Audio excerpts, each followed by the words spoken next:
Good evening, Shraddha Hikaguru. Aji ahisu I got Karmayogi related eta most important video loi. I got Karmayogi appot আমি কিছুমান course কৰিছিলো ডিপাৰ্টমেন্টৰ পৰা আমাক ম্যান্ডেটৰি বুলি কৈ দিয়া হৈছিলে সেই কোৰ্সখিনিৰ উপৰিও আমি আৰু কেটামান ইম্পৰ্টেন্ট কোৰ্স কৰিব পাৰো যিখিনি আমাৰ টিচাৰ্ছৰ বাবে উপযোগী হ'ব প্ৰথমতে আছে আন্ডাৰষ্টেণ্ডিং and teaching children with intellectual ডিসএবিলিটিজ টাৰ্মটোতে আমি গম পাইছো children with intellectual disabilities যিখিনি চিলড্ৰেনৰ intellectual disabilities থাকে সেই চিলড্ৰেনখিনিক আমি কেনেকৈ আইডেন্টিফাই কৰিম তেখেতলোকক কেনেকৈ আমি বুজি পাম কেনেকৈ হ্যান্ডেল কৰিম তাৰ ওপৰতে এই কোৰ্সটো ডিজাইন কৰা হৈছিল ইয়াৰ পিছত নম্বৰ 2 আছে understanding the national education policy 2020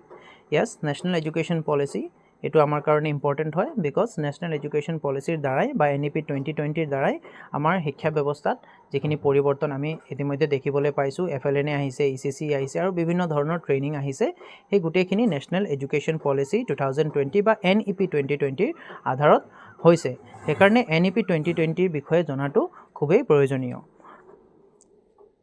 number 3 ChatGPT and generative AI tools So ChatGPT ৰ ওপৰতো আমাৰ নলেজ থাকিব লাগিব ChatGPT হল আজিকালিৰ যুগৰ এটি অস্ত্ৰ বহুতখিনি কাম আমি ইজিলি কৰিব পাৰো ChatGPT ৰ দ্বাৰা ChatGPT ত আমি এক্সেল শীট বনাব পাৰো ChatGPT ত আমি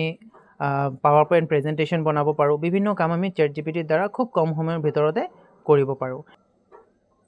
That is why ChatGPT হল এটা important course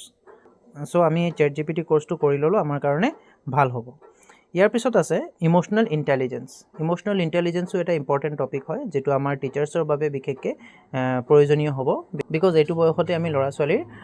emotional intelligence develop কৰিব পাৰি যেটো 6 বছৰ 7 বছৰ 8 বছৰ যিখিনি লৰা ছোৱালী আছে তেখেতলোকৰ ইমোশনাল ইন্টেলিজেন্স এইটো বয়সত কেনেকৈ ডেভেলপ কৰিব পাৰো বা ইমোশনাল ইন্টেলিজেন্স ডেভেলপ কৰাৰ প্ৰায়ৰ কোনখিনি আমি এক্টিভিটি কৰিব পাৰো যাতে অনাগত দিনত সেই লৰা বা ছোৱালীজনৰ ইমোশনাল ইন্টেলিজেন্স ডেভেলপ হয় আৰু ইমোশনাল ইন্টেলিজেন্স কি হয়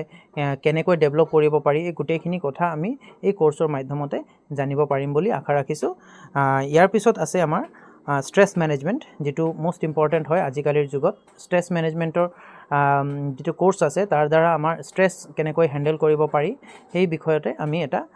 ধাৰণা পাম বুলি ভাবিছো এইখিনি কোৰ্সে আছিল যিখিনি আমাৰ টিচাৰ্ছৰ বাবে উপযোগী বুলি অনুভৱ কৰিছিলো মোস্ট ইম্পৰ্টেন্ট 5টা কোৰ্স আজি মই উলিয়াই আনিছো সকলোকে ধন্যবাদ জ্ঞাপন কৰিছো আৰু আশা কৰিছো যে এই কোৰ্সখিনিৰ জৰিয়তে সকলোৱে লাভৱান হ'ব আৰু বহুতখিনি কোৰ্স আছে যিখিনি আপোনালোকে নিজে সাৰ্চ কৰি কৰিব পাৰে I got Karmayogi related যদি কিবা ডাউট থাকে তেনেহলে কমেন্ট সেকশনত জনাব সকলোৰে সুস্বাস্থ্য কামনা কৰি আজি ভিডিওটো সামৰিছো ধন্যবাদ